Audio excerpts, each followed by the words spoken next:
Fish fry খেতে অনেকেই পছন্দ করে, তবে এইটা বানানোর ঝামেলার জন্য অনেকে দোকান থেকে কিনে এনে খায়। আজকে এত সহজ পদ্ধতিতে একদম দোকানের মতো ফিশ ফ্রাই তৈরি করে দেখাবো যে বাড়িতেই এখন খুব সহজে ফিশ ফ্রাই তৈরি করে বেশ অনেকটাই খেতে পারবেন। এই ফিশ ফ্রাইটা তৈরি করতে সময়ও কম লাগে আর বানানো ভীষণই সহজ, আর খেতে তো আমার কাছে মনে হয় দোকানের থেকেও বেশি টেস্টি হয়। তাই আজকে খুব সহজ পদ্ধতিতে ঘরে থাকা মাত্র কয়েকটি উপকরণ দিয়ে একদম রেস্টুরেন্টের মতো ভেটকি ফিশ ফ্রাই তৈরি করে দেখাবো। চলুন তাহলে দেখে নেওয়া যাক কিভাবে খুব সহজে এই ভেটকি মাছের ফিশ ফ্রাই আমি বাড়িতেই তৈরি করে নিয়েছি। ভেটকি মাছের ফিশ ফ্রাই তৈরি করার জন্য এখানে আমি 6 পিস ভেটকি মাছের ফিলে নিয়ে নিয়েছি। এখানে আমি 6 পিস মাছ দিয়ে ভেটকি মাছের ফিশ ফ্রাই তৈরি করব। আপনারা চাইলে পরিমাণটা কম বেশি করে ব্যবহার করতে পারেন মাছের। আমি এখানে ভেটকি মাছ দিয়ে ফিশ ফ্রাইটা তৈরি করব, তবে একই পদ্ধতিতে যদি আপনারা রুই কাতলা মাছ দিয়েও এই ফিশ ফ্রাই তৈরি করেন সেটাও খেতে বেশ দারুণ লাগে। এখন মাছগুলোকে খুব ভালো করে ধুয়ে পরিষ্কার করে নেওয়া ছিল আগে থেকেই। স্বাদ অনুযায়ী নুন দিয়ে সামান্য একটু গোলমরিচ গুঁড়ো আর 1 চামচ মতো লেবুর রস দিয়ে দিয়েছি মাছের মধ্যে। এখন খুব ভালো করে মাছের সাথে সমস্ত কিছু একসাথে মাখিয়ে মাছগুলোকে ম্যারিনেট করে রেখে দেব। এভাবে করে মাখিয়ে মাছগুলোকে আমি কিছুক্ষণ রেখে দেব। মাছগুলো খুব ভালো করে মাখিয়ে নেওয়া হয়ে গেছে। এখন এইদিকে একটা মিক্সিং জার নিয়ে নিয়েছি। এখন মিক্সিং জারের মধ্যে আমি একটা পেস্ট তৈরি করব। তার জন্য বড় সাইজের একটা পেঁয়াজ কুচি দিয়ে দিয়েছি, 8-10 কোয়া রসুন দিয়ে দিয়েছি, 1 ইঞ্চি মতো আদার টুকরো দিয়ে দিয়েছি, 4-5টা কাঁচা লঙ্কা দিয়েছি। ঝালটা অবশ্যই পরিমাণ মতো বুঝে দিয়ে ব্যবহার করতে হবে। 1 মুঠো মতো ধনেপাতা ব্যবহার করেছি, 1/2 চামচ বিট নুন ব্যবহার করেছি, 1/2 চামচ রেগুলার নুন, 1/2 চামচের একটু বেশি এখানে জিরের গুঁড়ো ব্যবহার করেছি, আর তারপরে 1/2 চামচ মতো এখানে গরম মশলার গুঁড়ো দিয়ে দিয়েছি। সাথে স্বাদ অনুযায়ী 1/2 চামচ মতো চিনি ব্যবহার করেছি, 1 চামচ মতো লেবুর রস দিয়ে দিয়েছি, আর তার সাথে এখানে আমি 2 চামচ মতো সাদা তেল ব্যবহার করেছি। এখন সমস্ত উপকরণ একসাথে খুব ভালো করে মিহি একটা পেস্ট তৈরি করে নেব। পেস্টটা যাতে খুব সুন্দর মিহি হয়, কোনো রকম দানা দানা না থাকে। দেখুন খুব সুন্দর করে মিহি একটা পেস্ট তৈরি করে নিয়েছি, কোনো রকম জল ছাড়া। তবে আপনারা চাইলে 1 চামচ মতো জল ব্যবহার করতে পারেন, তবে খুব বেশি জল ব্যবহার করা যাবে না, তাহলে পেস্টটা একদম নরম হয়ে যাবে, মাছগুলো মাখানো ভালো হবে না। এখন একটা বড় গামলার মধ্যে আমি এই পেস্ট করে রাখা মশলাটাকে নিয়ে নিচ্ছি। এখন এই মশলার মধ্যে আমি একটা ডিম ফাটিয়ে দিয়ে দিচ্ছি। ডিমটাকে দিয়ে এখন খুব ভালো করে মশলার সাথে একটুখানি সময় নিয়ে মিশিয়ে নেব। যতক্ষণ না খুব ভালো করে মশলার সাথে ডিমটা মেশানো হচ্ছে ততক্ষণ খুব ভালো করে একটুখানি মিশিয়ে নেব। দেখুন খুব ভালো করে ডিমটাকে আমি মশলার সাথে মিশিয়ে নিয়েছি। এই ডিমটা দেওয়ার কারণে ম্যারিনেশনটা ভীষণই সুন্দর হয়। এখন এক এক করে আগে থেকে গোলমরিচ, নুন আর লেবুর রস মাখিয়ে রাখা ভেটকির ফিলেগুলোকে দিয়ে এখন খুব ভালো করে মশলার সাথে একটুখানি মাখিয়ে নেব। একটুখানি সময় নিয়ে এই মাখানোটা করে নিতে হবে, যাতে খুব সহজে ভেটকি মাছের ফিলের ভেতরে এই মশলাগুলো ঢুকে যায়। খুব ভালো করে এইখানে আমি মাছটাকে বেশ কিছুক্ষণ একটুখানি মাখিয়ে নিয়েছি। এখন বাইন্ডিংয়ের জন্য এখানে 2 চামচ মতো আমি ময়দা ব্যবহার করেছি। এই ময়দা ব্যবহার করার কারণে এই মশলাটা খুব সুন্দর মাছের গায়ে লেগে থাকবে।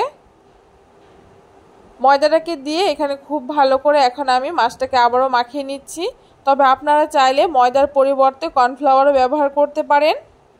ময়দা দিয়ে মশলাটাকে খুব সুন্দর করে মাখিয়ে নিয়েছি। এখন এইভাবে করে 2 ঘন্টার জন্য আমি মাছটাকে ফ্রিজে রেখে দেব। 2 ঘন্টা পরে দেখুন একটা বাটির মধ্যে আমি 2টো ডিম ফাটিয়ে নিচ্ছি এখানে। এখন এই ডিমের মধ্যে সামান্য একটু নুন আর সামান্য একটু গোলমরিচ দিয়ে দিচ্ছি। নুন আর গোলমরিচটাকে দিয়ে খুব ভালো করে আমি ডিমটাকে একটুখানি ফেটিয়ে নিচ্ছি। নুন আর গোলমরিচের সাথে ডিমটাকে খুব ভালো করে মিশিয়ে নিয়েছি। এখন ডিমটাকে সাইডে রেখে দিচ্ছি। আর এদিকে একটা প্লেটের মধ্যে আমি ব্রেড গামস নিয়ে নিয়েছি। আমি এখানে বাড়িতে তৈরি করা ব্রেড গামস ব্যবহার করেছি। আমরা যে পাউরুটিগুলো খাই সেই পাউরুটিগুলোকে ছোট ছোট টুকরো করে কড়াইতে শুকনো মতো একটুখানি তেলে নিয়ে আমি মিক্সিতে এরকম গুঁড়ো করে নিয়েছি। তবে আপনারা চাইলে ব্রেড গামস বাজার থেকে কিনেও ব্যবহার করতে পারেন।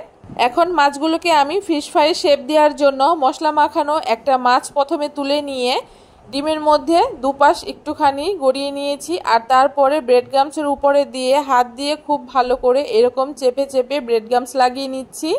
ফিশ ফ্রাইগুলোকে এখানে আমি ডবল পুট করে নিচ্ছি, আপনারা চাইলে সিঙ্গেল পুটও করতে পারেন। তাই আরও একবার মাছগুলোকে ডিমের গোলায় গুলিয়ে খুব ভালো করে তারপরে ব্রেড গামসের উপরে হাত দিয়ে এখন চেপে চেপে ব্রেড গামস লাগিয়ে নিচ্ছি।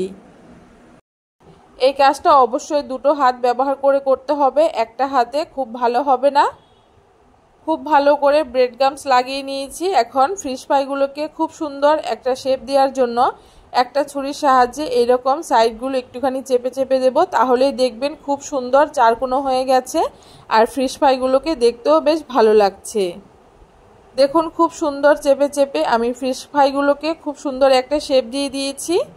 একটা ফিশ ফ্রাই এখানে আমার রেডি হয়ে গেছে, দেখে বুঝতেই পারছেন ফিশ ফ্রাইটা কতটা সুন্দর হয়েছে। একই রকমভাবে সবগুলো ফিশ ফ্রাই আমি এইরকম চারকোনা শেপ দিয়ে তৈরি করে নিচ্ছি। আরও একটা ফিশ ফ্রাই এখানে আমি আপনাদেরকে তৈরি করে দেখাচ্ছি। তার জন্য মশলা মাখানো মাছ নিয়ে ডিমের মধ্যে এভাবে করে একটুখানি মাখিয়ে নিচ্ছি আর তারপরে এখানে ব্রেড গামসের উপরে রেখে বাঁ হাত দিয়ে খুব ভালো করে চেপে চেপে ব্রেড গামস লাগিয়ে নিচ্ছি। একই রকমভাবে আমি যেহেতু ডবল পুট করব তার জন্য আরও একবার ডিমের গোলায় গুলিয়ে খুব ভালো করে ব্রেড গামসের উপরে রেখে আবারও খুব ভালো করে চেপে চেপে ব্রেড গামস লাগিয়ে নিচ্ছি। রেডি হয়ে গেছে এখানে আরও একটা ফিশ ফ্রাই। এখন খুব সুন্দর করে শেপ দেওয়ার জন্য ছুরির সাহায্যে চারপাশটা একটুখানি চেপে চেপে দিচ্ছি। আর দেখুন আরও একটা ফিশ ফ্রাই খুব সুন্দর তৈরি করে নেওয়া হয়ে গেল। একই রকমভাবে এখানে সবগুলো ফিশ ফ্রাই আমি খুব সহজে তৈরি করে নিয়েছি আর সবগুলো ফিশ ফ্রাই সেম প্রসেসেই আমি একই রকমভাবে করে নিয়েছি। এখন ফিশ ফ্রাইগুলোকে ভেজে নেওয়ার পালা। তার জন্য কড়াইতে বেশ অনেকটা পরিমাণে তেল দিয়ে তেলটাকে খুব ভালো করে গরম করে নেওয়ার পরে উনানের আঁচটাকে কমিয়ে দিয়ে আমি একটা ফিশ ফ্রাই তেলের মধ্যে দিয়ে দিয়েছি। আর তেলের মধ্যে দিয়ে দেওয়ার পরে ফিশ ফ্রাইটা যখন হালকা একটা কালার চলে আসবে উল্টে দেব আর তারপরে উনানের আঁচটাকে একদম লোতে করে দিয়ে একটু সময় নিয়ে লাল লাল করে ফিশ ফ্রাইটাকে ভেজে নেব। উনানের আঁচটাকে অবশ্যই প্রথমে হাইতে রেখে তেলটাকে খুব ভালো করে গরম করতে হবে, তা না হলে ফিশ ফ্রাইটা দেওয়ার পরে ভেঙে যেতে পারে। অবশ্যই তেলটাকে খুব ভালো করে গরম করে নেওয়ার পরে উনানের আঁচটাকে কমিয়ে ফিশ ফ্রাইটাকে দিয়ে তারপরে উনানের আঁচটাকে কমিয়ে আস্তে আস্তে ভেজে নিতে হবে। একবারে লো আছে ফিশ ফ্রাইগুলোকে দেওয়া যাবে না, তাহলে ভেঙে যাবে। দেখুন একটা ফিশ ফ্রাই এখানে আমি লাল লাল করে ভেজে নিয়েছি, আরও একটা ফিশ ফ্রাই এখানে আমি ভেজে দেখিয়ে দিচ্ছি। একই রকমভাবে দেখুন সবগুলো ফিশ ফ্রাই এখানে আমার ভেজে নেওয়া হয়ে গেছে আর ফিশ ফ্রাইগুলো দেখতে কতটা ইয়ামি হয়েছে আপনারা দেখে বুঝতেই পারছেন। কোনো রকম ঝামেলা ছাড়া এখন বাড়িতেই খুব সহজে আপনারা রেস্টুরেন্টের মতো ফিশ ফ্রাই তৈরি করে নিতে পারবেন। আর একটা ফিশ ফ্রাই আমি আপনাদেরকে কেটেও দেখিয়ে দিচ্ছি এর ভেতরটা কতটা সুন্দর হয়েছে। দেখুন একটা ফিশ ফ্রাই এখানে আমি কেটে নিচ্ছি আর আপনাদেরকে দেখিয়েও দিচ্ছি এর ভেতরটা কতটা সুন্দর হয়েছে।